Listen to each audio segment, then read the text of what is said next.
ठीक है, तो कल हम लोगों ने फ्रीजिंग का कुछ पुराना चीजें देखा था, जैसे कि फ्रीजिंग में हमने कुछ पहले तक का अपडेट देखा था। उसमें क्या क्या देखा, फ्रीजिंग होता क्या है, फ्रीजिंग है क्या, फ्रीजिंग का वर्क क्या है, फ्रीजिंग का प्रोटोकॉल क्या होता है, फ्रीजिंग जब करते हैं किसी फ्रूट मटेरियल को, और एक बार हमने फ्रीजिंग कर लिया तो उसे स्टोर करने का क्या क्राइटेरिया होता है, कि कितने डिग्री सेल्सियस में इसको स्टोर करना चाहिए। इतनी चीजें हमने फ्रीजिंग के बारे में देखी थी। आज हम लोग जो है फ्रीजिंग का हम लोगों ने स्टेप देखा हुआ था। फ्रीजिंग के स्टेप में क्या क्या था जरा याद करिए। सबसे पहले फ्रूट या वेजिटेबल को सिलेक्शन, फ्रूट वेजिटेबल सेलेक्ट करने के बाद washing, and trimming. Washing and trimming, उसके बाद क्या, कटिंग, कटिंग, है ना। एक बार कटिंग कर दिया फिर हम ब्लांचिंग करते हैं ताकि उसके एंजाइम इनएक्टिवेट हो जाए। एंड आफ्टर दैट अपन क्या करते हैं, कैनिंग सिरप या ब्राइन में रखते हैं अगर वो उस पर्टिकुलर फ्रूट की रिक्वायरमेंट है तो। सिरप या ब्राइन में रखेंगे अगर उस फ्रूट की रिक्वायरमेंट है। और उसके बाद क्या आता है नेक्स्ट, पैकिंग। उसको पर्टिकुलरली अपन क्या करते हैं, पैकिंग करते हैं। पैकिंग करने के बाद लास्ट में आपका आता है फ्रीजिंग। तो हमने यहां तक का तो चीज पढ़ लिया है। अब हम मेन पढ़ेंगे फ्रीजिंग। एंड फ्रीजिंग के लास्ट में एक आता है थाविंग, की भैया एक कंज्यूमर फ्रोजन फ्रूट खरीद के लेके आएगा तो पहले उसको थाविंग करेगा ना, उसको पिघलाएगा, तब तो उसको यूज करेगा, बर्फ को थोड़ी खाएगा डायरेक्ट। तो फ्रीजिंग एंड थाविंग जो प्रोसेस है ये पढ़ना अपने को है। बाकी ये चीजें तो अपने को क्लियर ही है कि ये चीजें क्या होती हैं। सो आज हम लोग जो है फ्रीजिंग के बारे में पढ़ेंगे। तो आप लोग लिख लीजिए मेथड्स या फिर टाइप्स ऑफ फ्रीजिंग, मेथड या फिर टाइप्स ऑफ फ्रीजिंग। फ्रीजिंग के क्या मेथड या टाइप हो सकते हैं, ठीक है। तो देखो हम लोगों ने ऑलरेडी टाइप ऑफ फ्रीजिंग में कई सारे टाइप्स के एनलिस्टिंग किया हुआ था कल के क्लास में, जिसको मैं बोला था कि आगे अपन डिस्कस करेंगे। तो इसमें ना गिन के ना 4-5 मेथड होते हैं। सबसे पहला आता है जिसे हम लोग कहते हैं शार्प फ्रीजिंग या फिर स्लो फ्रीजिंग, ठीक है। दूसरा क्या आता है जिसे अपन कहते हैं क्विक फ्रीजिंग, ठीक है। अब ये जो क्विक फ्रीजिंग है ये कई प्रकार के हो सकते हैं। जैसे कि क्विक फ्रीजिंग के अंतर्गत क्या क्या आ सकता है, एक आता है जिसे कहते हैं अपन डायरेक्ट इमर्शन, आप लोग चाहें तो लिस्टिंग कर सकते हैं। दूसरा आता है जिसे कहते हैं अपन जो है एक डायरेक्ट इमर्शन हो गया। दूसरा हो गया आपका इनडायरेक्ट मेथड, इनडायरेक्ट कांटेक्ट। तीसरा मेथड इसके अंतर्गत आ जाएगा, इसी के अंदर की बात हो रही है, B C air blast freezing. और एक आप लोग लिख सकते हैं प्लेट फ्रीजिंग। इसके अलावा फ्रीजिंग के और भी तरीके होते हैं, जैसे कि आपका होता है एक जिसे कहते हैं क्रायोजेनिक फ्रीजिंग। स्लो और फ्रॉस्ट के बाद है ये तीसरा टाइप, क्रायोजेनिक फ्रीजिंग। चौथा आता है जिसे कहते हैं डिहाइड्रो फ्रीजिंग। और पांचवा आता है जिसे कहते हैं फ्रीज ड्राइंग। ये 5 मेथड होते हैं टोटल आपके फ्रीजिंग की, जो अपने को पढ़ना है। और भी हो सकते हैं बट ये 5 मेजर टाइप्स हैं जिनके बारे में अपने को पता होना चाहिए, ठीक है। तो मेथड या टाइप ऑफ फ्रीजिंग आप लोग एक बार नोट कर लीजिए प्रॉपरली, फिर उसके बाद मैं आगे डील करता हूँ एक मेथड को।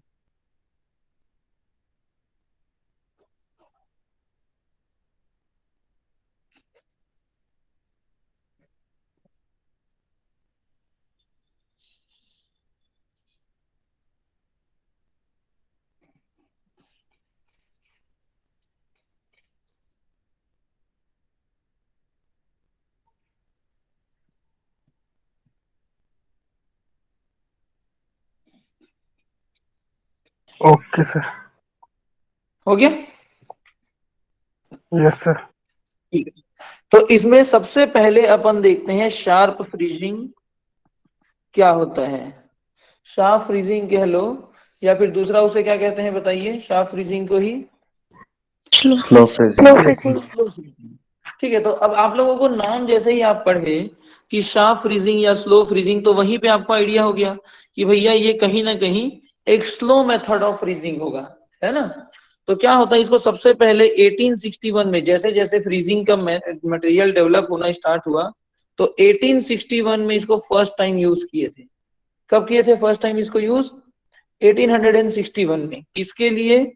मीट और बटर के जो प्रोडक्ट हैं उसको फ्रीजिंग करने के लिए। तो मीट और बटर के प्रोडक्ट को फ्रीजिंग करने के लिए 1861 में इसको फर्स्ट टाइम यूज किया गया था। ये समझिए कि फ्रीजिंग की टेक्नोलॉजी डेवलपमेंट में ये शुरुआती स्टेप है।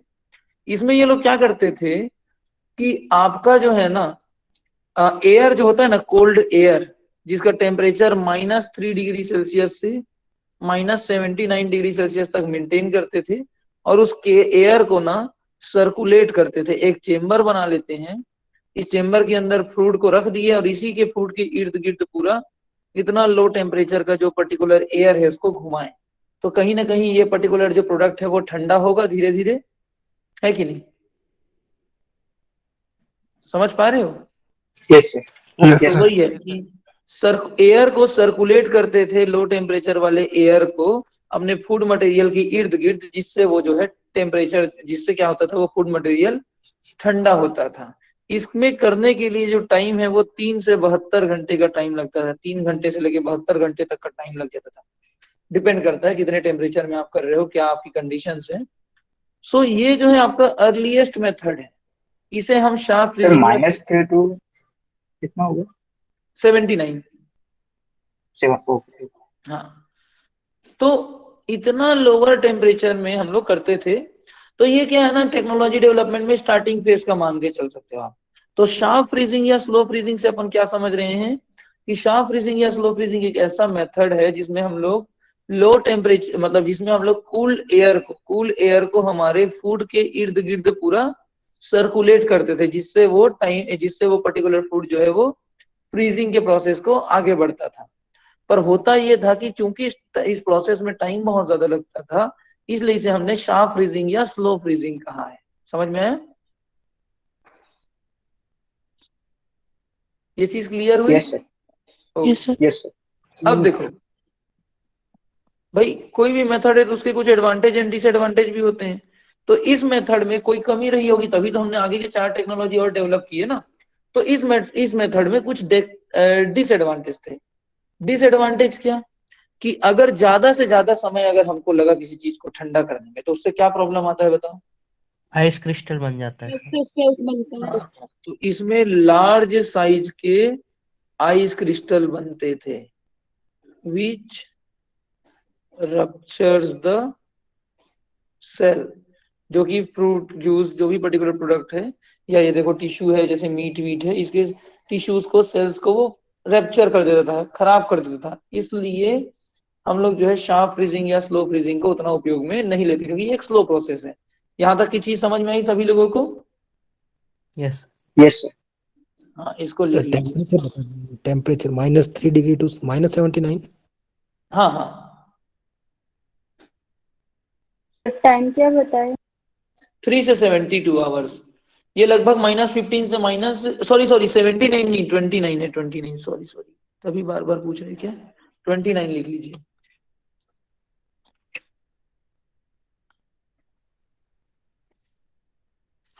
ठीक है। आजकल लगभग क्या होते हैं, कई सारे ऐसे रूम बना दिए रहते हैं जहाँ पे हवा रहती है, और वहां पे लगभग 23 से 29 डिग्री सेल्सियस, -23 से -29 डिग्री सेल्सियस के आसपास टेम्परेचर रहता है।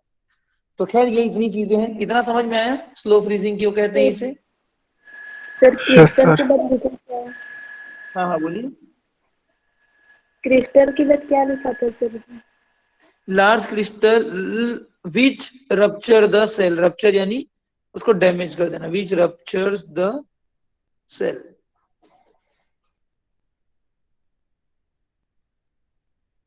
ठीक, आगे बढ़े। Yes sir. दूसरा आता है जिसे अपन कह देते हैं क्विक फ्रीजिंग। इसका नाम सुने अपन? अब देखो, उसको स्लो फ्रीजिंग कहते थे। मतलब क्या था, उसका रेट ऑफ फ्रीजिंग या उसका टाइम जो लगता था, रेट ऑफ फ्रीजिंग स्लो था, टाइम जो है ज्यादा लगता था, इसलिए उसे हम लोग स्लो फ्रीजिंग कहते थे। क्विक फ्रीजिंग कह रहे हैं, मतलब क्या हुआ कि इसमें जो लो टेम्परेचर का जो गेन करने की जो स्पीड है वो ज्यादा होगा। तो इसमें लगभग 30 मिनट्स के आसपास का टाइम लगता है। 30 मिनट्स या फिर और कम, और लेस टाइम। तो 30 मिनट्स या 30 मिनट से कम समय अगर लगा तो उसे हम लोग क्या कहेंगे? क्विक फ्रीजिंग कहेंगे। इतना फास्ट अगर आप करोगे तो ऐसा नहीं आइस क्रिस्टल नहीं बनेगा, पर इसमें क्या होता है, very less ice crystals formed. और जैसे ही आइस क्रिस्टल अगर कम हुआ है तो उसके कारण क्या होगा, जो डिस्टरबेंस है सेल में वो कम होगा। So minimum disturbance to cell structure, मतलब क्या होता है कि 30 मिनट या 30 मिनट से भी कम समय में फ्रीजिंग हो जाता है, इसलिए इसे क्विक फ्रीजिंग कहते हैं। अब इतना जल्दी करने का बेनिफिट क्या हुआ, क्यों हमने टेक्नोलॉजी बदला, ताकि आइस क्रिस्टल कम से कम बने, जिससे हमारा जो पर्टिकुलर टिश्यू या सेल है उसको डिस्टरबेंस कम से कम हो। समझ में आया? यस। ओके। टेम्परेचर कितना मेंटेन है? इसमें टेम्परेचर डिफरेंट डिफरेंट में अलग अलग रहेगा, मेथड टू मेथड। ठीक है। Okay sir. अब ये क्विक फ्रीजिंग तो एक कॉन्सेप्ट है, इस क्विक फ्रीजिंग के अंदर 3 से 4 मेथड आते हैं, जैसा कि हमने लिस्ट आउट किया। एक स्लो फ्रीजिंग था जिसमें हम लोग एयर को देते थे। क्विक फ्रीजिंग में 4 मेथड हैं, direct immersion, indirect immersion, air blast freezing और प्लेट फ्रीजिंग। तो इसके बारे में देखते हैं। तो क्विक फ्रीजिंग को करने के लिए हम इसमें ना कई अलग अलग प्रकार की चीजें उपयोग करते हैं। जैसे कि सबसे पहला है जिसे हम लोग क्या कहते हैं, डायरेक्ट इमर्सन।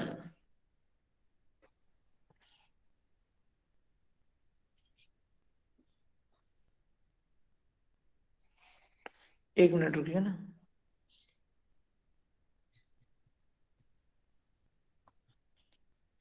ठीक, तो एक आपका क्या है, डायरेक्ट इमर्सन। डायरेक्ट इमर्सन मतलब क्या हुआ, नाम से ही समझ में आ रहा है कि आपको सीधा लाके डुबाना है। तो क्विक फ्रीजिंग आप करोगे, लेकिन क्विक फ्रीजिंग किसके थ्रू करोगे, बाई डायरेक्ट इमर्सन। मतलब एक कोई सॉल्यूशन होगा जो कि अपने आप में ठंडा होगा, आप फूड की पैकिंग करके लाए और उसको सीधा इसी में डुबा दिए, या फूड मटेरियल लाए उसको सीधा इसी में डुबो दिए, तो वो क्या कहलाएगा, डायरेक्ट इमर्शन। तो इसमें क्या होता है, food are frozen, food frozen by direct immersion of food in the liquid, ठीक है, एट लो टेम्परेचर। लिक्विड आपका अपने आप पहले से लो टेम्परेचर में रहेगा, उसमें डायरेक्टली फूड मटेरियल को ले जाके डुबो देना ही क्या कहलाता है, आपका डायरेक्ट इमर्शन कहलाता है। समझ में आया? अब देखो, फूड यस। प्रोडक्ट को आप डायरेक्टली डुबो रहे हो, पैक्ड भी हो सकता है, अनपैक्ड भी हो सकता है, ठीक है। अब भैया आप पैक्ड फूड मटेरियल को अगर डालोगे तो कोई दिक्कत नहीं, आप कोई भी मीडियम में डाल दो। लेकिन नॉर्मल फूड मटेरियल को अगर आप डालोगे तो ये जो मीडिया है जिसमें आप इसे डुबोगे, जो कि क्या काम कर रहा है, ठंडा करने का काम कर रहा है, इस मीडिया को हम क्या कहते हैं, रेफ्रिजरेटिंग मीडियम कहते हैं। तो ये जो रेफ्रिजरेटिंग मीडियम है, अगर फूड डायरेक्ट कांटेक्ट में है उसके, तो भैया वो रेफ्रिजरेटिंग मीडियम एडिबल होना चाहिए कि नहीं होना चाहिए। पता चल रहा है जहरीला मटेरियल को मैं डुबो दिया, निकाल के खा रहे, आदमी मर जा रहा है, फूड पॉइजनिंग हो जा रही है। तो उसकी क्या क्वालिटी होनी चाहिए, रेफ्रिजरेटिंग मीडियम, अगर वो फूड के डायरेक्ट कांटेक्ट में है तो सबसे पहले वो एडिबल होना चाहिए। समझ पा रहे हो इस चीज को? Yes sir. ठीक है। Yes sir. दूसरा, -18 से -40 डिग्री सेल्सियस मिनिमम टेम्परेचर होता है। तो भैया आप जो भी मीडियम डाल रहे हो, उस मीडियम की तो इतनी कैपेसिटी होना चाहिए ना कि -18 डिग्री सेल्सियस में जब उस मीडियम को ठंडा करा जाए तो ये खुद बर्फ ना जम जाए, तभी तो डुबोगे क्या उसके अंदर। पता चल रहा है यही -18 में बर्फ जम गया, तो क्या इसके अंदर कुछ डुबो पाओगे? No sir. No sir. तो भाई क्या होना चाहिए, दूसरा, capable of remaining unfrozen. Unfrozen मतलब बिना बर्फ जमे हुए खुद में रहना चाहिए, at -18 degree celsius and slightly below, मतलब अप टू 30 डिग्री सेल्सियस, -30 -40 तक वो खुद में लिक्विड नहीं होना, खुद में लिक्विड फॉर्म में रहना चाहिए, खुद बर्फ ना जम जाए। तो इस जो मेथड होता है, क्या समझ में आया, कि हम एक लिक्विड मीडियम लेंगे, ऐसा लिक्विड मीडियम जिसको जब हम -18 से -40 डिग्री सेल्सियस तक के टेम्परेचर में ले जाएं, तो उस टेम्परेचर में ये लिक्विड खुद बर्फ ना जमे, और इस लिक्विड को खाने से गलती से फूड के अंदर एंटर कर जाए तो हमको कोई दिक्कत ना हो। ऐसा एक मीडियम लेंगे, इस मीडियम में फिर फूड मटेरियल को जिसको हमको जमाना है उसको सीधा लाके डुबो देंगे।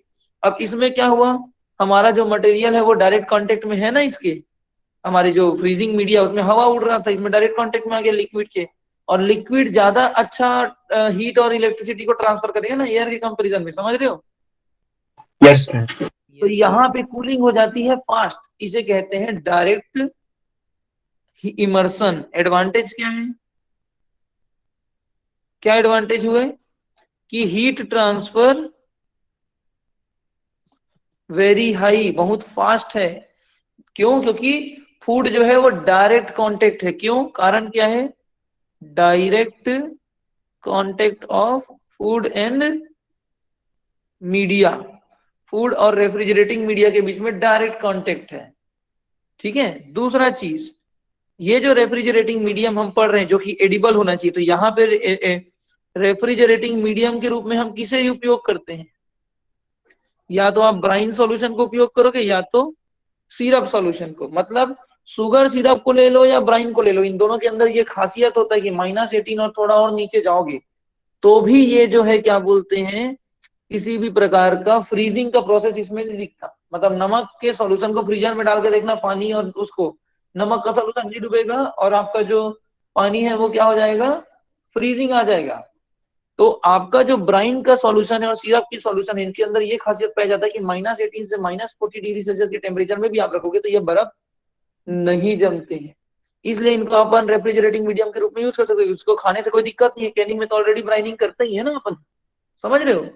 तो ब्राइन यस सिरप या सिरप, शुगर सिरप को या ब्राइन के सॉल्यूशन को हम लोग जो है एज एन रेफ्रिजरेटिंग मीडिया उपयोग कर सकते हैं। यहां तक का चीज समझ में आया? Yes, sir. ओके। और आपको तो पता ही है इसमें जो है डिफरेंट डिफरेंट इलेक्ट्रोलाइट रहते हैं भाई, NaCl, तो ये सब इलेक्ट्रिसिटी का अच्छा प्रवाह करते हैं, हीट का, तो इसलिए इसमें फ्रीजिंग भी जल्दी होता है। इसीलिए हम लोग, आप लोग को याद होगा कि जब हम कैन फिलिंग करते हैं तो ब्राइन या सिरप का उपयोग क्यों करते थे? क्योंकि वो जल्दी बॉइलिंग करने में हेल्प करता था, याद है? मतलब हीट ट्रांसफर फास्ट करता था। तो सिमिलरली यस Yes, पीने sir. के टाइम Yes, पे भी sir. वो चीज काम करेगा। Yes. अब ये हो गया आपका एडवांटेज। दूसरा आता है भैया इसका डिसएडवांटेज क्या हो सकता है? तो डिसएडवांटेज ये हो सकता है कि सबसे पहली बात, ब्राइन और सिरप दो ही हमारे पास रेफ्रिजरेटिंग मीडिया है एडिबल में, जो कि 18 डिग्री सेल्सियस में भी बर्फ नहीं जमते, -18 से -20 डिग्री सेल्सियस में, है कि नहीं? तो ब्राइन जो है, दोनों में अगर कंपेयर करें तो ब्राइन जो है ज्यादा good, more good refrigerating media है। सिरप के कंपैरिजन में जो ब्राइन है वो ज्यादा अच्छा रेफ्रिजरेटिंग मीडिया है। पर क्या ब्राइन के सॉल्यूशन को मैं फ्रूट में यूज कर सकता हूँ? No sir. No, sir. तो can not be used in fruit, तो ये एक प्रॉब्लम है। अब आप लोग के दिमाग में आ रहा होगा कि ब्राइन है ठीक है सर, लेकिन सिरप क्यों अच्छा नहीं है? ये क्वेश्चन आ रहा है किसी के दिमाग में? Yes. तो सिरप के साथ प्रॉब्लम क्या है पता है? सिरप जो है ना, बहुत दिक्कत है सिरप के साथ। सिरप को आप लो टेम्परेचर में रखोगे, वो जो है क्या नहीं होगा पता है? फ्रीजिंग नहीं होगी, लेकिन धीरे धीरे विस्कस जरूर हो जाएगा। Viscous at very low temperature. जैसे ही हम टेम्परेचर लो करते हैं ना, तो सिरप जो है बर्फ की तरह जमता नहीं, लेकिन उसका गाढ़ापन बढ़ते जाता है, थिकनेस या विस्कोसिटी बढ़ने लगती है, तो इसका TSS वगैरह बढ़ने लगता है, तो प्रॉब्लम क्रिएट करता है। तो सिरप को मेंटेन करना उतना आसान नहीं है जितना ब्राइन को है, और ब्राइन को फ्रूट में यूज नहीं कर सकते। तो ये एक दो इसके लिमिटेशन है, समझ में आया? Yes, sir. तीसरा, कभी कभी फूड मटेरियल सर के हाँ बोलिए। सर क्या हम ये बोल सकते हैं कि syrup is not a good electrolyte, तो इस वजह से भी मतलब हम सिरप अच्छा मीडियम नहीं है as compare to brine? Brine के कंपैरिजन में तो हाँ, इलेक्ट्रोलाइट सिरप उतना अच्छा नहीं है, क्योंकि ब्राइन में जो आपकी इलेक्ट्रिकल कंडक्टिविटी है वो कहीं कहीं सिरप के कंपैरिजन में ज्यादा होगी। वो एक रीजन है कंपैरिजन के लिए। पर फिर भी आप जो है फ्रूट में तो ब्राइन यूज कर ही नहीं सकते ना, तो वहां पे आप सिरप को कंसीडर करेंगे। पर सिरप को in spite of being poor conductor आप उसको यूज नहीं कर पा रहे हो, क्योंकि इसकी विस्कोसिटी वाली प्रॉब्लम है। तो दोनों ही कारण इंपॉर्टेंट है। सिरप को ऐसा एकदम पुअर वो तो नहीं बोल सकते, क्योंकि इसमें भी बहुत सारे एलिमेंट्स चार्जेस होते हैं। तो आई थिंक ये भी ठीक ही ठाक फ्लो करता होगा हीट और इलेक्ट्रिसिटी को। पर ये वाला जो प्रॉब्लम है ना, ये एक मेजर इशू आ जा रहा है, क्योंकि ऐसा सॉल्यूशन बना पाना बड़ा मुश्किल हो रहा है। ठीक है? Yes sir. Yes sir. ठीक। तीसरा चीज क्या है? फूड मटेरियल के अंदर ऑस्मोसिस के प्रोसेस के थ्रू कभी सिरप तो कभी ब्राइन अंदर घुस जाता है। तो ये सिरप या ब्राइन जो है फूड मटेरियल के अंदर भी घुस जाता है, ये भी एक प्रॉब्लम है। डिपेंड करता है आप कौन से टेम्परेचर में कर रहे हो, पर कुछ टेम्परेचर में ये सिरप और ब्राइन जो है अंदर भी घुस जाते हैं। ठीक है, तो ये भी एक प्रॉब्लम है। तो ऐसे करके डिफरेंट डिफरेंट प्रॉब्लम इस भी मेथड में आते हैं, बट ये भी एक बेटर मेथड है, डायरेक्ट मेथड। तो ये डायरेक्ट मेथड समझ में है? सर यस इसमें अगर जब डायरेक्ट इमर्शन करते हैं हम, तो हम्म। कोई पहले एक ट्रीटमेंट भी देना पड़ता होगा ना फ्रूट्स को? फ्रूट को तो अपन मतलब ट्रीटमेंट से नॉर्मल टेम्परेचर पे हम रखते हो, डायरेक्ट -80 पे ले गए तो बहुत उसमें दिक्कत हो जाएगा, या फिर पहले -4 पे ले जाएंगे, 3 पे, मतलब ऐसे स्टोरेज कंडीशन में रखेंगे, फिर उसको माइनस वाले में ले जाएंगे? एज सच तो एकदम नहीं करते। कुछ कुछ पहले उसको 0 0 में जरूर रखेंगे, बट फ्रीजिंग का प्रोसेस ही हमको फास्ट करना है। अगर धीरे धीरे धीरे धीरे लेके गए तो फिर धीरे धीरे फिर बर्फ बनेगा, तो आइस क्रिस्टल फॉर्मेशन ज्यादा होगा। तो हमको सडन ही करना है, विद इन सम टाइम में चाहिए ना। तो तो फिर भी सर ये रूम चीज टेम्परेचर पे फ्रूट्स होंगे और एकदम -80 पे डायरेक्ट ले जाएंगे तो कुछ सेल में नहीं भी नहीं, वो उसको 0 प्रॉब्लम तक है? में आप लाओगे, पर अल्टीमेटली हमको वो करना ही पड़ेगा। और हम -196 में इसीलिए रख रहे हैं ताकि वो फटाक से बर्फ बने, मतलब वहां पे फटाक से फ्रीजिंग का प्रोसेस हो। सो आई थिंक वो वाला प्रॉब्लम तो नहीं होना चाहिए। हाँ, ओके ओके सर। ओके, मतलब हमारा सर ये ऑब्जेक्टिव ये है कि हम ब्राइन का तुरंत करें सडन। हाँ बोलिए। सर ये ब्राइन कंसंट्रेशन क्या होता है? किस इसमें ब्राइन बेसिस का बेसिस कंसंट्रेशन प्रॉपरली मेंशन नहीं है, मुझे भी आइडिया नहीं इसका कि इसमें कितना परसेंट ब्राइन का यूज करते हैं। पर आई थिंक बहुत ज्यादा नहीं करते होंगे। हम लोग जो प्रिजर्वेशन के लिए करते थे उसका तो 1 से 3% था। इसमें कितना करते हैं वो सीधा प्रोटोकॉल में ही मिलेगा। तो ये मतलब इस की चीज हम स्टोर कर रहे हैं, इसका वाटर बाहर है जब फ्रूट श्रिंक हो जाए। नहीं, यहाँ पे क्या होता है ना, टेम्परेचर आपका बहुत लोअर होता है, ठीक है। उस लोअर टेम्परेचर में ऑस्मोसिस का जो प्रोसेस है ना कहीं रेड्यूस्ड रहता है। और दूसरी चीज, हम लोग पैकिंग करके कर रहे हैं। तो अगर आप जो है हायर कंसंट्रेशन का यूज कर रहे हो तो आई थिंक वहां पे पैक्ड फूड का उपयोग करते होंगे। ठीक है, एग्जैक्टली मैंने ये प्रोसेस देखा हुआ तो नहीं है, पर इसमें 2 3 चीजें हैं। आइदर आप जो है पहले ही फूड में, जैसा कि हम लोगों ने यहाँ पर एक मेथड पढ़ा, ये प्रोसेस देखा, देख पा रहे होगे आप लोग कि हम पहले ही सिरप या ब्राइन में रख लेते हैं पैकिंग करने से पहले। तो फूड की सुटेबिलिटी के अकॉर्डिंग तो हम पहले ही उसको सिरप या ब्राइन के सॉल्यूशन में डुबा के रखें। तो ऐसा कोई दिक्कत तो नहीं आना चाहिए मेरे हिसाब से, क्योंकि हम पहले भी 1 से 3% का सॉल्यूशन जो है अपन उसमें यूज करते हैं। क्या नाम है आपका, कैनिंग में, तो एकदम ज्यादा ऑस्मोसिस के थ्रू उतना प्रॉब्लम नहीं होता है। ठीक है, वो इशू नहीं होना चाहिए मेरे हिसाब से। हाँ, आप फ्रीजिंग के टाइम में जो यूज करोगे वो इसके डायरेक्ट कांटेक्ट में नहीं होना चाहिए, वहां पे आप जो है ज्यादा कंसंट्रेशन का यूज करोगे। तो वो एक चीज हो सकता है, उसको एक बार मेरे को भी ढूंढना पड़ेगा, एक बार प्रोसेस देखना पड़ेगा, तो शायद मैं आपको बता पाऊँ और बेटर। पर वो लोग उस चीज का रेशियो ओके सर। मेंटेन करते होंगे, क्योंकि एकदम ज्यादा हायर सॉल्यूशन रखोगे तो फ्रूट पूरा श्रिंक हो जाएगा ऑब्वियसली। अब चले अपन सर, आप फ्रीजिंग करने बताए का। भी थे कि मतलब अगर कंसंट्रेशन दोनों साइड से बराबर हो तो फ्लो नहीं होता करके। हाँ, फ्लो नहीं होता, बट हो सकता है कि कंडक्टिविटी को बढ़ाने के लिए इन लोग ज्यादा कंसंट्रेशन का यूज करते होंगे, ये भी एक हो सकता है ना। और इसमें टेम्परेचर का भी खेल है। टेम्परेचर जब हाई होता है तभी मीडियम का जो सिरप है वो अंदर घुसता है। बहुत ज्यादा लो टेम्परेचर में वो उतना अंदर नहीं घुसता, क्योंकि वो टेम्परेचर का भी खेल है ना। हम 27 डिग्री सेल्सियस, 35 डिग्री सेल्सियस और 20 डिग्री सेल्सियस में ऑस्मोसिस देख रहे हैं, और हम अभी जो बात कर रहे हैं -20, -30, -40 की बात कर रहे हैं।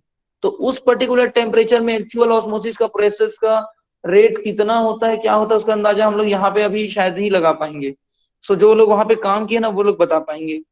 सो आई थिंक उस पर्टिकुलर टेम्परेचर में ये जो आपके, जैसे कि सिरप थिक होने लगता है, तो उस पर्टिकुलर, अच्छा दूसरी चीज ये भी है ना, पानी बाहर कैसे आएगा? ऑस्मोसिस लोअर टेम्परेचर में पानी कहाँ बाहर आएगा? पानी तो खुद ही इतने लो टेम्परेचर में जमने लग जाता है, तो कौन सा ऑस्मोसिस से वो बाहर आएगा बताओ? बर्फ थोड़ी सर बाहर यस। आएगी। मतलब वो हम्म सिरप तो लिक्विड ही है ना। और जब हम्म हम उसको जब फ्रूट को हम रख रहे हैं उस टेम्परेचर पे, हम्म उस मीडियम में, ऑब्वियस सी बात है कि फ्रूट के हम्म अंदर कुछ ना कुछ वाटर इंस्टेंट वाटर फ्रीज नहीं हो जाएंगे ना? देखो सिरप बाहर है, सिरप लिक्विड फॉर्म में है, लेकिन इस सिरप में रखने से ये जो अंदर का जो फ्रूट है, इस पर्टिकुलर फ्रूट के अंदर जो लिक्विड है वो तो ऑलरेडी फ्रीज हो जा रहा है ना, लिक्विड तो ऑलरेडी फ्रीज हो रहा है, और फ्रोजन लिक्विड सॉलिड फॉर्म में सेमी परमिएबल मेम्ब्रेन से बाहर आ नहीं सकता। वो कब आएगा? जब लिक्विड फॉर्म में रहेगा। और -18 से -40 डिग्री सेल्सियस में तो ये ऑलरेडी खुद फ्रीज होना स्टार्ट हो गया है, तो बहुत कम वाटर लॉस होगा, होगा बहुत रेयर, बहुत थोड़ा सा होगा, क्योंकि अंदर में जो पानी मौजूद होगा वो क्या हो जाएगा, वो तो खुद फ्रीज हो जाएगा, तो वो बाहर आ नहीं सकता। हाँ, बाहर से जो सिरप सॉल्यूशन है वो जरूर अंदर जा सकता है। ये एक प्रॉब्लम है जो कि अपन देखे कि कई बार रेफ्रिजरेटिंग मीडियम भी अंदर घुस जाता है कंसंट्रेशन ग्रेडियंट के कारण, लेकिन अंदर से पानी बाहर आने का समस्या उतना नहीं दिखेगा, क्योंकि एक लॉन्ग टर्म प्रोसेस है ना कि 24 घंटे 26 घंटे का प्रोसेस, तो शायद पानी बाहर आ जाता है। पर ये विद इन हाफ आवर या उससे भी कम टाइम में हम फ्रीजिंग कर रहे हैं, तो आई थिंक ऑस्मोसिस के प्रोसेस को उतना टाइम ही नहीं मिल पाता कि पानी बाहर आए, वो तुरंत ही जमना स्टार्ट हो जाता है। ठीक है, तो पानी बाहर नहीं आएगा फूड प्रोडक्ट से, लेकिन हाँ बाहर का मीडियम से शुगर और ब्राइन जरूर अंदर जा सकते हैं, वो तो एक प्रॉब्लम है ही है। समझ आ रहा है ये चीज? Yes sir. Yes sir. ठीक है, तो एक डायरेक्ट इमर्शन हो गया। ठीक है, इसके बाद दूसरा आता है जिसे हम लोग कहते हैं इनडायरेक्ट मेथड कह लो, या लिख लेना इनडायरेक्ट कांटेक्ट विथ रेफ्रिजरेंट। जो भी रेफ्रिजरेंट है उससे इनडायरेक्ट कांटेक्ट, जैसे कि हमने देखा डायरेक्ट कांटेक्ट रहता है तो कई बार क्या हो जाता है कि वो जो है अंदर घुस जाता है, तो अंदर घुसने के कारण क्या हो जाता है कि वो जो है पर्टिकुलर प्रोडक्ट की कंसंट्रेशन को खराब करता है। तो हम क्या करेंगे, हम मान के चलो एक पाइप बिछा दिए, इस पाइप में हमने क्या रखा, रेफ्रिजरेटिंग मीडिया। ये यहाँ पास एकदम ठंडा -18 -40 जो भी पर्टिकुलर डिग्री सेल्सियस में रखी हो, और यहीं से इसके बाजू से एक और पाइपलाइन बिछा, और इस पाइपलाइन ने या इस पर्टिकुलर पाइपलाइन को हम अपने प्रोडक्ट से ऐसे इनडायरेक्टली कांटेक्ट कर रहे हैं। देख रहे हो, ये मेटल सरफेस है, उसके अंदर में ये मीडिया है, और मेटल सरफेस के इस पार हम लोग अपने फूड मटेरियल को रखें, तो क्या यहाँ पास फूड मटेरियल इस पर्टिकुलर प्रोडक्ट से डायरेक्ट कांटेक्ट में है क्या? बीच में देखो ये काला कलर का दीवार है, समझ पा रहे हो? Yes sir. ये काला Yes, कलर sir. का जो मेटल सरफेस है इसको कौन ठंडा कर रहा है? तो इसको ठंडा कर रहा है इस पार का मीडिया, रेफ्रिजरेटिंग मीडिया। ये कुछ भी हो सकता है, ये ब्राइन भी हो सकता है, ये सिरप भी हो सकता है, या फिर कुछ अदर मीडिया भी हो सकता है जिसका नाम मैं अभी लिखा दिया दूंगा। ठीक है, तो इस पार का मीडिया इस पार क्या करेगा, इस मेटल सरफेस को पूरा ठंडा रखेगा, और इस पार हम लोग यहाँ पे फूड का जो भी पैकेज है या जो भी फूड मटेरियल है उसको लाएंगे। तो क्या होगा, यहाँ पास मेटल सरफेस से डायरेक्ट कॉन्टेक्ट है, तो क्या होगा, ये जो पर्टिकुलर मीडिया है ये किसको ठंडा करेगा, मेटल सरफेस को, और मेटल सरफेस किसको ठंडा करेगा, खाने को, जो भी हमारा फूड मटेरियल है। तो इसे इनडायरेक्ट कांटेक्ट विथ रेफ्रिजरेंट कहते हैं। मतलब रेफ्रिजरेंट से डायरेक्ट कांटेक्ट नहीं है, डायरेक्ट इमर्शन में डायरेक्ट कांटेक्ट था, यहाँ पे इनडायरेक्ट कांटेक्ट है। समझ में आया? सर एक बार फिर यस से सर। बताइए ना। ये आपका मान के चलो एक सरफेस है, मेटल सरफेस, या एक पाइप है मान लो, इस पाइप के अंदर में मैं रेफ्रिजरेटिंग मीडिया को रख दिया हूं। ये क्या है, ब्राइन है, या फिर क्या है, सिरप है। ये सिरप और ब्राइन का टेम्परेचर -18 है, तो ऑब्वियसली इसके बाहर जो मेटल सरफेस है उसका भी टेम्परेचर -18 के आसपास पहुंच जाएगा। Yes sir. अब अगर कोई फूड मटेरियल को मैं इससे डायरेक्ट कांटेक्ट कराऊं इस सरफेस से, तो क्या फूड मटेरियल ट्रांसफर ठंडा होगा कि नहीं होगा? होगा। और ये फूड मटेरियल क्या इस मेटल सरफेस के कारण ठंडा हो रहा है, या इसके अंदर जो लिक्विड है उसके कारण ठंडा हो रहा है? अंदर मेटल लिक्विड सर। के कारण. हाँ, अंदर का लिक्विड मेटल सरफेस को ठंडा कर रहा है, और मेटल सरफेस फूड को। तो अल्टीमेटली Yes, हमारा sir. ऑब्जेक्टिव Conduction फूड, के थ्रू. हाँ, तो हमारा अल्टीमेट ऑब्जेक्टिव क्या था, फूड को ठंडा करना, किसका उपयोग करके, रेफ्रिजरेटिंग मीडिया का। लेकिन इससे पहले वाले मेथड में मीडिया के अंदर सीधा डुबो दे रहे थे फूड को, तो उसे डायरेक्ट इमर्शन कहते थे। क्या यहाँ पास डायरेक्टली उन दोनों के बीच में कॉन्टेक्ट है क्या, मीडिया और फूड के बीच में? तो इसे नो क्या कहेंगे, सर। नहीं इनडायरेक्ट सर. मेथड। ठीक है, फिर तीसरा मेथड आता है जिसे हम लोग क्या कहते हैं, एयर ब्लास्ट। एयर ब्लास्ट में क्या होता है, एक चेम्बर होता है, इस चेम्बर के अंदर हम कोल्ड एयर को रखते हैं, एकदम कोल्ड एयर को रखते हैं, कोल्ड एयर को रखते हैं और इधर टनल के थ्रू हमारे फूड मटेरियल को इस चेम्बर के अंदर लाते हैं और यहाँ पे धीरे धीरे धीरे धीरे उसमें फ्रीजिंग होती है। तो ये एयर ब्लास्ट फ्रीजिंग कहलाती है, कुछ नहीं, बहुत ज्यादा ठंडे हवा को रखते हैं और कुछ खास है नहीं इसमें।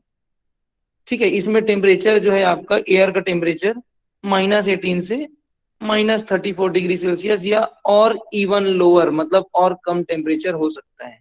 तो इसे हम क्या कहते हैं, एयर ब्लास्ट फ्रीजिंग कहते हैं। ये भी क्विक फ्रीजिंग का एग्जांपल है। समझ में आया?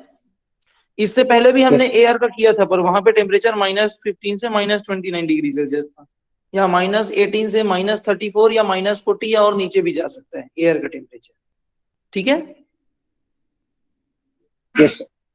ओके। फिर लास्ट आता है इसी में, एक होता है प्लेट फ्रीजिंग। प्लेट फ्रीजिंग में कुछ नहीं होता है, एक कोल्ड सरफेस होगा, इस सरफेस में डायरेक्ट हम लोग क्या कर देंगे, फूड मटेरियल को इसके कांटेक्ट में लाएंगे। किसको लाएंगे? फूड मटेरियल को। फूड मटेरियल को किसके कांटेक्ट में लेके आ गए हम? एक कोल्ड सरफेस के कांटेक्ट। ठीक है, और इस कोल्ड सरफेस को हम क्या करेंगे, ठंडा करेंगे। कैसे ठंडा करेंगे? या तो इस कोल्ड सरफेस के नीचे में मैं क्या करूं, या इसके साइड में मैं क्या करूं, कोल्ड ब्राइन को ले आऊं या कोल्ड सिरप को ले आऊं, जैसे कि इनडायरेक्ट मेथड में कर रहे थे। तो ये प्लेट जो है ठंडा होगा कि नहीं होगा? एज एन रेफ्रिजरेंट होगा कि नहीं होगा? Yes, या sir. फिर यहाँ पे ऐसा कोई लिक्विड ले आऊं जो -29 डिग्री सेल्सियस -40 डिग्री सेल्सियस में इवापोरेट होता हो गैस के फॉर्म में। तो जब वो इवापोरेट होगा उतने डिग्री सेल्सियस में, तो इस प्लेट को ठंडा करेगा कि नहीं करेगा? करेगा। तो उस टाइप Yes, sir. से अलग अलग टेक्नोलॉजी का उपयोग करके पहले प्लेट को ठंडा किया जाता है, और प्लेट को ठंडा करके उसके ऊपर रखे हुए फूड मटेरियल को ठंडा किया जाता है। इसको प्लेट फ्रीजिंग कहते हैं। एक तरीके से ये इनडायरेक्ट कांटेक्ट ही है, देखा जाए तो, है कि नहीं? Yes, sir. तो ऐसे करके 4 फ्रीजिंग के टेक्निक होते हैं। बहुत ज्यादा इसमें डिटेलिंग तो अवेलेबल नहीं है और घुसने की जरूरत भी नहीं है। मेन हमको क्या करना है, डायरेक्ट इनडायरेक्ट का याद रखना है और एक रेफ्रिजरेटिंग मीडिया का नाम लिखना है, लास्ट में याद दिलाना, मैं लिखा हूं।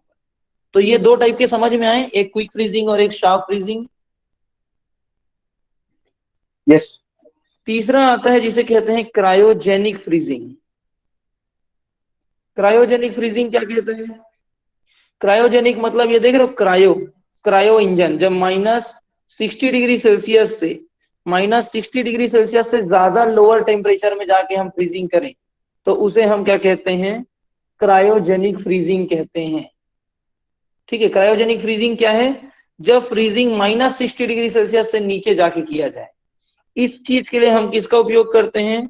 लिक्विड नाइट्रोजन या फिर लिक्विड कार्बन डाइऑक्साइड, इनका उपयोग करते हैं। ठीक है, लिक्विड नाइट्रोजन जो कि -196 डिग्री सेल्सियस टेम्परेचर रखता है, -196 डिग्री सेल्सियस में नाइट्रोजन जो गैस के फॉर्म में रहता है वो किस में कन्वर्ट होता है? लिक्विड के फॉर्म में। तो हम क्या करते हैं, जो भी हमारा फूड प्रोडक्ट होता है उस फूड प्रोडक्ट को हम लिक्विड नाइट्रोजन के कांटेक्ट में लाते हैं। अब -196 डिग्री सेल्सियस जिसका खुद का टेम्परेचर है, वो अगर किसी फूड प्रोडक्ट के कांटेक्ट में जाएगा तो उसको ठंडा कर देगा ना तुरंत, Yes, sir. है ना? तो वही चीज करते हैं। -196 डिग्री सेल्सियस टेम्परेचर के लिक्विड का उपयोग जब हम करें फ्रीजिंग के लिए तो उसे हम क्या कहेंगे? Cryogenic freezing. क्या होता है क्रायोजेनिक फ्रीजिंग, बताओ?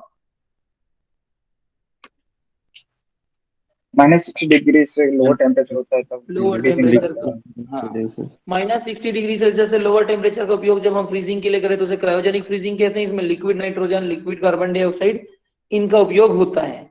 कैसे होता है? तो कई Sir, तरीके हो सकते हैं। हाँ बोलिए। मतलब ये सिर्फ लिक्विड एंड का यूज होता है क्या? नाइट्रोजन कार्बन का, और फिर शायद पहले आप प्रीवियस में लिखा है कुछ इंट्रोडक्शन लिक्विड में. कार्बन डाइऑक्साइड भी होता है ना, लिक्विड ऑक्सीजन भी हाँ. होता है। ओके. -60, -72, -196 ऐसे ऐसे टेम्परेचर है सबके लिक्विडाइज होने का। हाँ, जिनको क्रायोजेंट्स बोलते हैं. क्रायोजेंट्स बोलते हैं जिनको, है ना? हाँ. Yes sir. ठीक।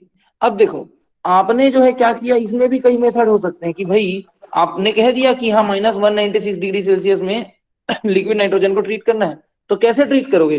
तो फूड मटेरियल को डायरेक्ट इसमें डुबो के ट्रीट कर सकते हो, तो कहलर क्या हो गया, इमर्शन इन द लिक्विड।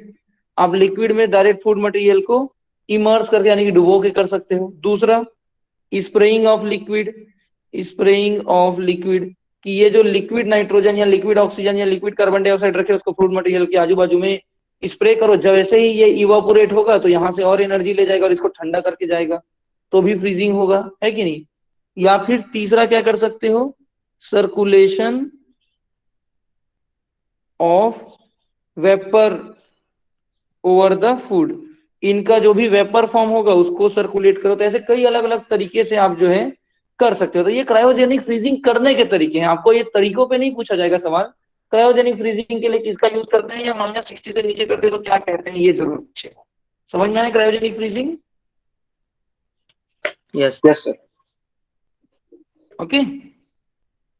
चौथा मेथड होता है जिसे अपन कहते हैं डिहाइड्रोफ्रीजिंग। सर लास्ट पे क्या लिखा? Last circulation of circulation of vapour over the food, लिख लीजिए, circulation of vapour over the food.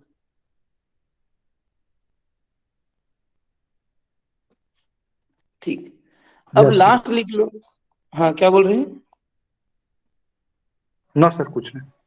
हाँ, नेक्स्ट आता है डिहाइड्रोफ्रीजिंग।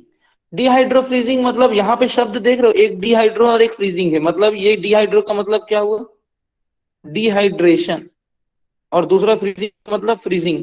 मतलब डिहाइड्रेशन प्लस फ्रीजिंग जब हम करें तो उसे हम क्या कहेंगे, डिहाइड्रोफ्रीजिंग।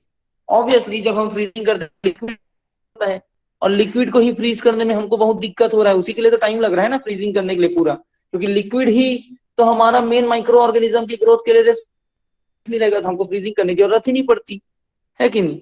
तो हम क्या करते हैं, पहले जूस को, जो भी हमारा प्रोडक्ट है, जो भी प्रोडक्ट है उस प्रोडक्ट का लिक्विड का उसके अंदर जो भी मॉइस्चर कंटेंट है उसको रिड्यूस करते हैं। पहले हम प्रोडक्ट के मॉइस्चर कंटेंट को रिड्यूस करके कितने तक लेके आएंगे, 50%। फ्रीजिंग प्लस डिहाइड्रेशन पढ़े थे कि नहीं पढ़े थे ड्राइंग के time, yes sir. Yes sir. है ना। तो अपन क्या करेंगे, सबसे पहले प्रोडक्ट को 50% मॉइस्चर कंटेंट तक लाएंगे। 50% मॉइस्चर कंटेंट लाने के बाद आप क्या कर दोगे, उसमें फ्रीजिंग कर दोगे, जो भी मेथड आपको सुटेबल लगे। भाई नेचुरली 60, 70, 80% तक होता है मॉइस्चर कंटेंट। इतने को जमाने के लिए ज्यादा फ्रीजिंग में एनर्जी लगेगा, 50% को जमाने में कम एनर्जी लगेगा कि नहीं लगेगा, ये चीज समझ रहे हो? Yes sir. ठीक है, तो यही करते हैं, 50% मॉइस्चर कंटेंट तक पहले लाते हैं, फिर फ्रीजिंग करते हैं। ये मत सोचना कि केवल फ्रीजिंग करने में दिक्कत आ रहा है। भाई फ्रीजिंग के बाद जब आपको उसको यूज, फ्रीजिंग तो स्टोर करने के लिए कर रहे हो, और एक बार फ्रीजिंग कर ली है, फिर जब आपको खाना होगा उस प्रोडक्ट को, तो ये भी याद रखो कि उसको फिर से पिघलाना पड़ेगा, थाविंग करना पड़ेगा। और थाविंग जो है ना फ्रीजिंग से ज्यादा डेंजरस है। तो वहां पे जितना ज्यादा मॉइस्चर को आप फ्रीज किए रहोगे उतना ज्यादा मॉइस्चर को पिघलाना पड़ेगा, तो उतना ज्यादा फ्लेवर लॉस होने के चांस होते हैं। तो मॉइस्चर को कम करके फ्रीजिंग करना एक अच्छा आइडिया है कि भाई 60 से 80% का मॉइस्चर को रिमूव करने में ज्यादा टाइम लगता, थाविंग टाइम ज्यादा लगता, लॉस ज्यादा होता। यहाँ पे दिक्कत नहीं है, ठीक है, समझ पा रहे हो? Yes sir.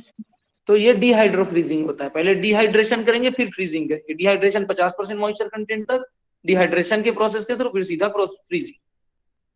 छठवा आता है जिसे कहते हैं फ्रिज ड्राइंग। याद है अपन पढ़े थे lyophilisation, yes sir. Yes sir. है ना। फ्रूट को सबसे पहले क्या करेंगे, फूड को सबसे पहले क्या करेंगे, -18 डिग्री सेल्सियस में फ्रीज करेंगे। सबसे पहले इसको क्या कर देंगे, एक तो ऐसा सेटअप होता है, बताया था ना, 2 चेम्बर होता है। लोअर चेम्बर में हम क्या करते हैं, -18 डिग्री सेल्सियस में उसको फ्रीज करते हैं। एक बार फ्रीज करने के बाद जब वो बर्फ बन गया तो उसको ऊपर वाले चेम्बर में ले जाते हैं और वहां पे प्रेशर को रिड्यूस करते हैं। प्रेशर को कितना रिड्यूस करते हैं, 0.1 mmHg। अब इस चीज को समझो आप लोग, उस दिन बोल रहे थे ना इतना पॉसिबल है क्या सर करके। नॉर्मल हमारे यहाँ एटमॉस्फेरिक प्रेशर कितना होता है, 1 एटमॉस्फेरिक प्रेशर होता है, 1 एटमॉस्फेयर। इसमें होता है 760 mmHg, इतना प्रेशर होता है। 760 से गिरा के 1 भी नहीं, 0.1 mmHg के प्रेशर में गए हैं। आप सोच लो प्रेशर कितना डाउन किए हुए।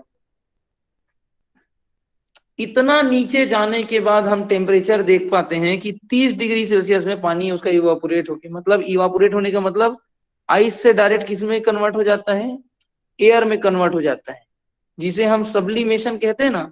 इसी प्रोसेस को प्रॉपरली लायोफिलाइजेशन कहते हैं।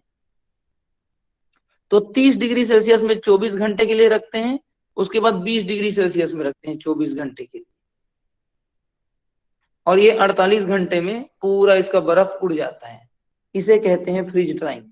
तो ये एक्चुअली ड्राइंग का टाइप है, लेकिन फ्रीजिंग का भी पार्ट है, इसलिए बता रहा हूँ बस। समझ पा रहे हो इस चीज को? यस सर, ये 2 बार टेम्परेचर का क्या रूल है? क्या बोले? ये 30 डिग्री पे फिर 20 डिग्री पे।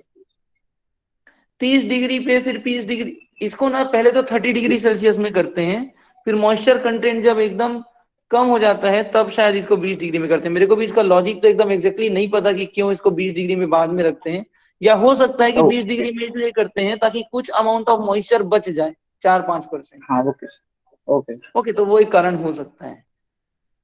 तो इस प्रकार से हमने कितने टाइप की फ्रीजिंग देख लिए, एक बार रिवीजन कर लें। फ्रीजिंग की अगर अपन बात करें तो भैया फ्रीजिंग कितने प्रकार के हो सकते हैं। तो सबसे पहला आता है quick freeze, sorry sharp freezing, या फिर बताइए, चलिए रिवीजन कर लीजिए, फिर उसके बाद क्लास खत्म करेंगे। Slow sharp freezing. Freezing slow या फ्रीजिंग। Slow freezing. स्लो ठीक है, फ्रीजिंग इसमें हम क्या करते हैं,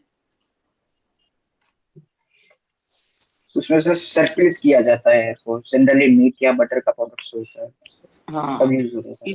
इसमें जनरली सबसे पहले तो याद रखना है स्लो मेथड होता है, 3 से 72 घंटा लगता है, इसलिए इसे स्लो फ्रीजिंग कहते हैं। दूसरा चीज क्या याद रखना है, -15 से -29 डिग्री सेल्सियस टेम्परेचर यूज किया जाता है, एयर को सर्कुलेट करते हैं। ठीक है, तो इसमें क्या होता है, लार्ज क्रिस्टल बनता है, इसलिए हमें किसकी ओर जाना पड़ता है, क्विक फ्रीजिंग की ओर जाना पड़ता है। ये क्विक फ्रीजिंग की बात करें तो इसमें क्या होता है, 30 मिनट, कितना 30 मिनट था ना, या लेस, यस सर। यस इससे भी सर। कम टाइम में फ्रीजिंग हो जाती है। इसके कई मेथड है, जैसे कि पहला डायरेक्ट इमर्शन, है ना, सिरप या फिर ब्राइन जैसी चीजों के सॉल्यूशन में हम इसको डायरेक्टली डुबोते हैं और उसी में फ्रीजिंग करते हैं। सिरप या ब्राइन का उपयोग क्यों करते हैं, क्या कारण है बताइए? हीट कंडक्टिविटी, एयर का ठीक है, सर्कुलेशन। मतलब तो इतना तीन कोल्ड होने सिंपल के बाद भी तरीके। वो एज सच रहता है। हाँ ठीक है, सिरप और ब्राइन में ज्यादा बेटर कौन है? ब्राइन। ब्राइन। प्रॉब्लम क्या आता है इनके साथ कि सिरप को एक तो मेंटेन करना पॉसिबल नहीं है, और ब्राइन या सिरप कभी कभी ऑस्मोसिस के थ्रू अंदर घुस जाते हैं, अंदर का पानी बाहर नहीं आता, ये लोग अंदर घुस जाते हैं। ठीक है, तो यस ये क्या यस। हुआ, डायरेक्ट मेथड। क्यों डायरेक्ट मेथड? क्योंकि डायरेक्ट कांटेक्ट में है।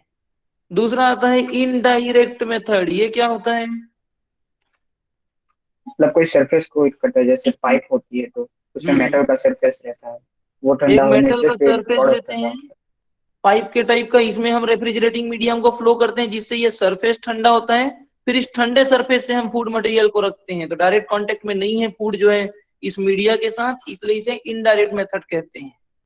तीसरा मेथड हमने क्या देखा इसमें, air blast air freezing. Blast freezing.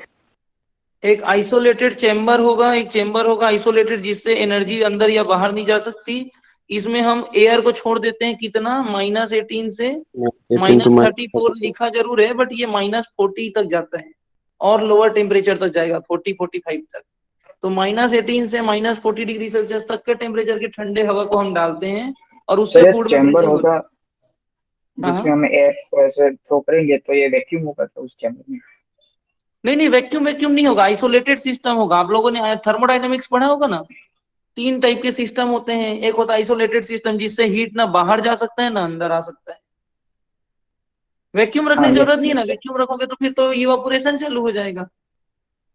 Vacuum का उपयोग हमको जब बॉइलिंग टेम्परेचर कम करना होता है तब करते हैं। ठीक है, ओके सर। तो यहाँ पे हम आइसोलेटेड सिस्टम के अंदर रखेंगे, फिर एक ऐसे रेलगाड़ी टाइप का, अरे मान के चलो ये एक सुरंग है, रेलगाड़ी में सुरंग में घुसे हो नहीं, ये सुरंग है। इस सुरंग से ना हीट अंदर जा सकता है ना हीट बाहर जा सकता है, जैसे कि रोशनी अंदर भी नहीं आती और अंदर का अंधेरा बाहर भी नहीं जाता। अब यहाँ पे एकदम लोअर, एकदम ठंडा टेम्परेचर है, ये ट्रेन ऐसे खाना लेके जा रही है और निकल गई, इतने में इसमें फ्रीजिंग हो जाता है। समझे? हाँ यस। ठीक, लास्ट आता है प्लेट फ्रीजिंग। तो इनडायरेक्ट मेथड टाइप का ही फ्रीजिंग है, बस इसमें प्लेट के ऊपर रख के फ्रीजिंग करते हैं, प्लेट को पहले दूसरा मेथड से फ्रीजिंग करते हैं। तो 2 मेथड समझ में आए, साफ freezing, quick freezing. Quick freezing के बाद तीसरा अपन ने क्या पढ़ा, तीसरा type cryogenic freezing. Cryogenic freezing. क्या होता है क्रायोजेनिक फ्रीजिंग? जब हम टेम्परेचर -60 डिग्री सेल्सियस -60 नीचे जाए, -60 और लोअर। किसका उपयोग कर सकते हैं? लिक्विड नाइट्रोजन -196 डिग्री सेल्सियस है। इसके अलावा लिक्विड CO2 का उपयोग कर सकते हो, लिक्विड ऑक्सीजन का उपयोग कर सकते हो। एक का -60, एक का -72, एग्जैक्ट मैं चेक करके बता दूंगा बाद में, ठीक है। तो ये इसको हम लोग जो है क्रायोजेनिक फ्रीजिंग के लिए उपयोग करते हैं। इसे क्रायोजेनिक फ्रीजिंग कहते हैं जब -60 डिग्री सेल्सियस से भी टेम्परेचर डाउन हो। तो इसके कई अलग अलग तरीके हो सकते हैं, पढ़े हम। डायरेक्टली आप इमर्स कर दो, डायरेक्ट इमर्शन इसमें भी आता है, या फिर वेपराइज कर सकते हो, वेपर के फॉर्म में कांटेक्ट में ला सकते हो, या तो स्प्रे कर सकते हो। 3 मेथड हमने देखा था। Yes sir. चौथा मेथड हमने क्या देख लिया? डिहाइड्रो फ्रीजिंग, कि भैया पहले डिहाइड्रेशन कर लो फिर फ्रीजिंग कर लो, पहले पानी कम कर लो 50% तक, फिर फ्रीजिंग कर लो। ये डिहाइड्रो फ्रीजिंग था। इसके अलावा एक ऐसा चीज जो एक्चुअल में है तो पार्ट ड्राइंग का, जिसे हमने क्या कहा था? Freeze drying. उसका भी अपन ने पढ़ा कि भाई इसको पहले हम लोग क्या करते हैं, 2 चेंबर होता है, पहले चेंबर में फ्रीजिंग करते हैं, एक बार बर्फ बन जाए फिर ऊपर में जाके एटमॉस्फेरिक प्रेशर को 0.1 mmHg तक लाते हैं, फिर देखते हैं कि 36 डिग्री सेल्सियस में ही आइस डायरेक्ट गैस में कन्वर्ट हो जाता है। इसी प्रोसेस को सब्लिमेशन या लायोफिलाइजेशन कहते हैं। तो ये चीजें थी, इतना हम लोगों को फ्रीजिंग में पढ़ना था। यहाँ तक पढ़े? समझ में आया? Yes sir. Yes yes sir. Okay, अब देखो। हाँ हाँ बोलिए।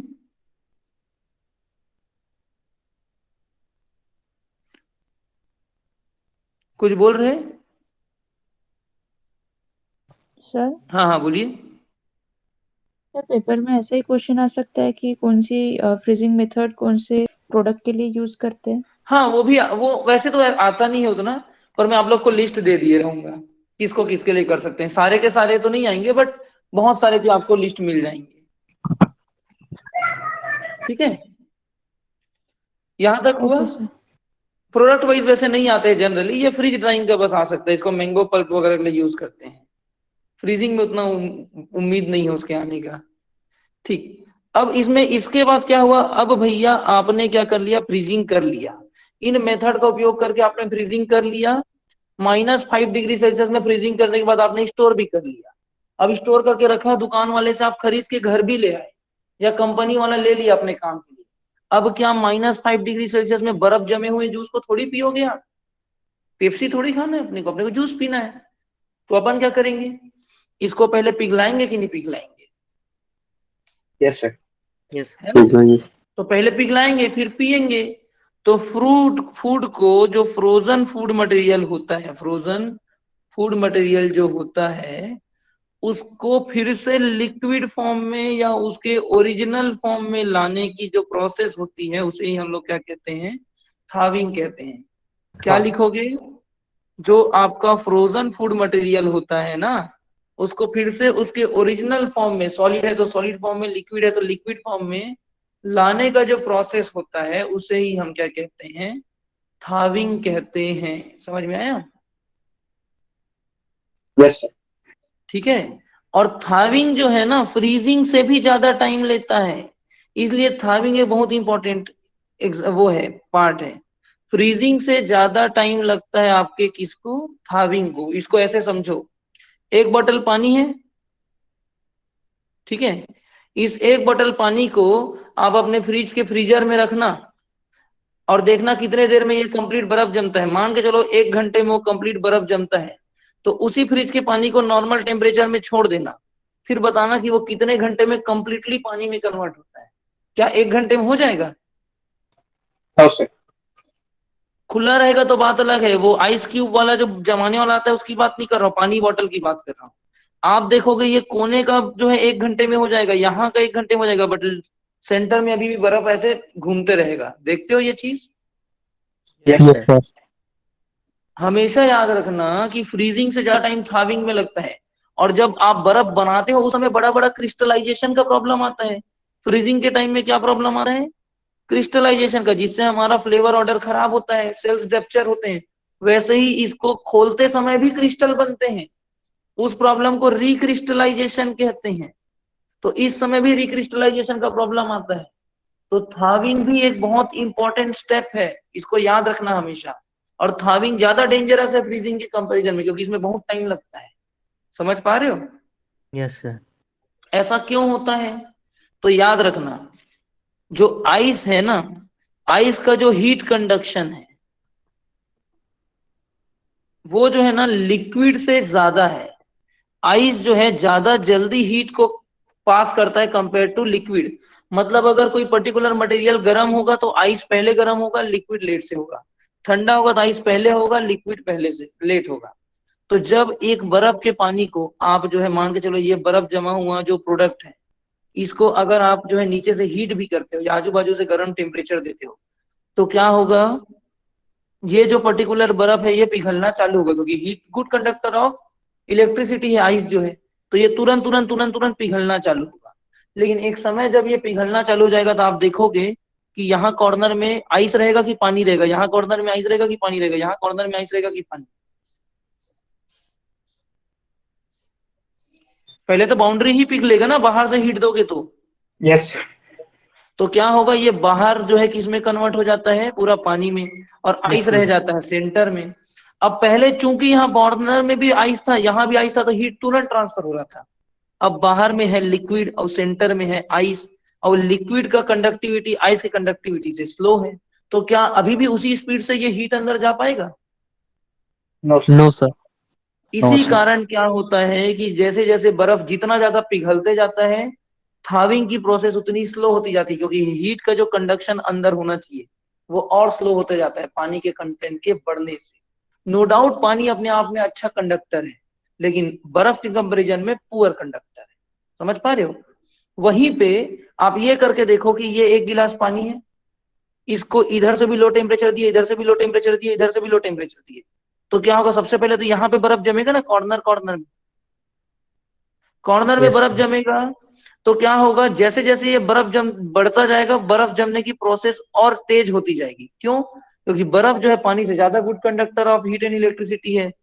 इतना ही बर्फ था तो ज्यादा तेजी से हो रहा था, बर्फ इतना हो गया, तेजी और बढ़ गई, बर्फ इतना हुआ, तेजी और बढ़ गई। समझ पा रहे हो? क्यों? क्योंकि बर्फ की कंडक्टिविटी ज्यादा तेज है।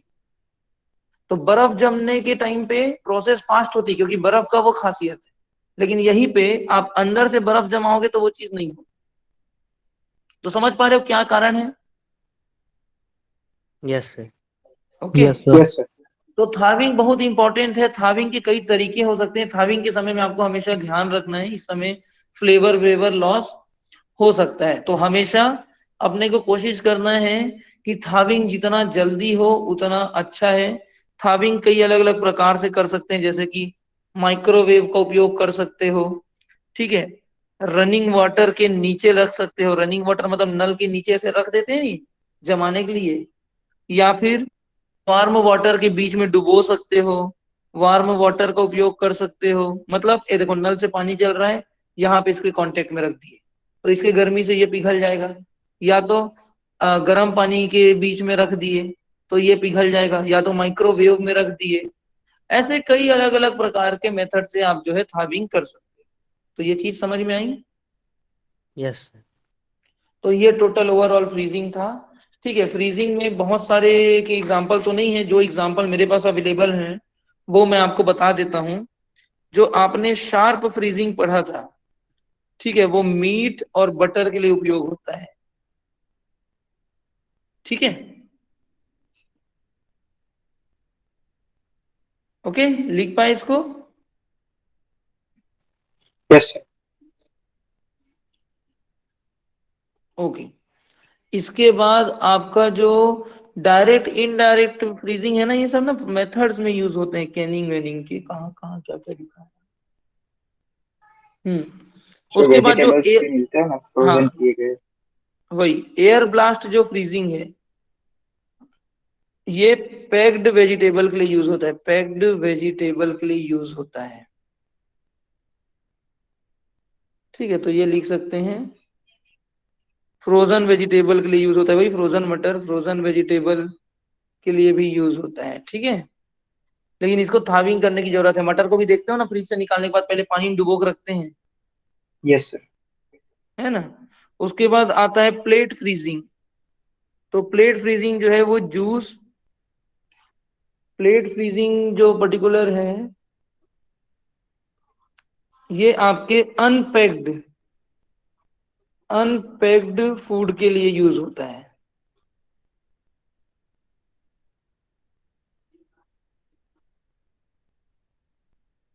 फ्रूट जूस को भी यूज कर सकते हैं बट उसमें सिलेंड्रिकल सरफेस होता है।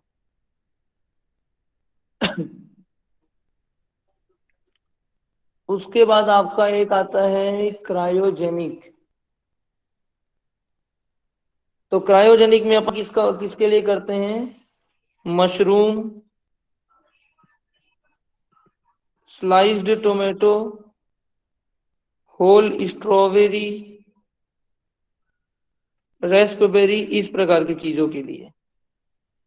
ठीक है, mushroom, sliced tomato, whole strawberry, raspberry इन चीजों के लिए होती है। ठीक है, और डिहाइड्रोफ्रीजिंग कहीं ना कहीं कुछ फ्रूट वेजिटेबल के लिए उसको भी यूज होता है। और आपका जो फ्रिज ड्राइंग है उसको लिख लो, वो थोड़ा इंपॉर्टेंट है। फ्रिज ड्राइंग जो है आपके mango pulp, orange juice pulp, orange juice concentrate लिख लो, orange juice concentrate, guava pulp, इन सब के लिए यूज होता है। तो इस टाइप से अलग अलग प्रोडक्ट के लिए ये यूज होता है। तो फ्रीजिंग समझ में आया आप लोगों को? Yes sir. ओके, इतना पढ़ लीजिए। फ्रीजिंग में काफी है। देखो, मेन कंसेप्ट मेरा पढ़ाने के पीछे ये नहीं है कि इससे क्वेश्चन आएगा कि नहीं आएगा, सिलेबस में है, आपको आइडिया होना चाहिए। दूसरी चीज, ये डिफरेंट डिफरेंट मेथड का आप लोग को थोड़ा बहुत आइडिया हो कि कहीं कुछ आ गया अचानक तो तुक्का मारते बने। एटलीस्ट इतना पढ़ने के बाद आई थिंक कि ग्लोस्टस में जो चीजें लिखी है वो तो समझ में आएगा ना, वो भी हो जाए तो भी बहुत है। तो इतना आप लोग अच्छे से पढ़िए, रिवाइज कीजिए, फिर कोई टेंशन नहीं है। ठीक है, कल के क्लास में अपन आप लोगों का क्या पढ़ेंगे? नेक्स्ट क्या पढ़ना है अपने को? क्या था सिलेबस में नेक्स्ट? शुगर प्रोडक्ट पढ़ेंगे कल। ठीक है, जेम जेली अचार। Okay, okay sir. 8 से 7 Yes, से sir. 8 मेडिकल। हाँ बोलिए। 8 से